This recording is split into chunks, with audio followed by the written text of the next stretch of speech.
எப்படியோ என் மானத்தை வாங்கிட்டல, இப்ப என்ன பண்றது? இங்க பாருங்கப்பா, நான் சொல்லிட்டேன், நான் கல்யாணம் பண்ண அவர்தான் பண்ணிப்பேன். ஆனா சுப்பு என்னதான்ப்பா காதலிக்கிறான். அதனாலதான் நான் உங்களாண்ட வந்து கல்யாணம் பண்ணி வைங்கன்னு சொல்றேன். இப்ப நான் என்ன பண்றது? உங்களுக்கு வேணும்னா அவரை வரவழைச்சு நீங்களே கேளுங்கப்பா, உங்களுக்கே விஷயம் புரியும். இப்ப நான் என்ன பண்றதுன்னு எனக்கு ஒண்ணும் புரியல. என்னால எதுவும் யோசிக்க முடியல. என் பொண்ணோட வாழ்க்கை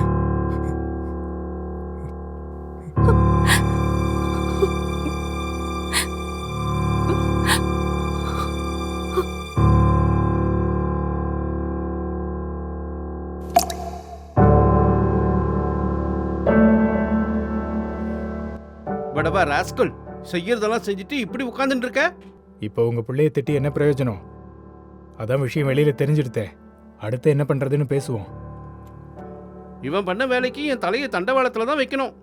அவ இஷ்டத்துக்கு ஆடுறதுக்கு நம்மள பொம்மன் நினைச்சிட்டா. இது வாழ்க்கைன்னு அவளுக்கு எப்பதான் புரிய போறதோ?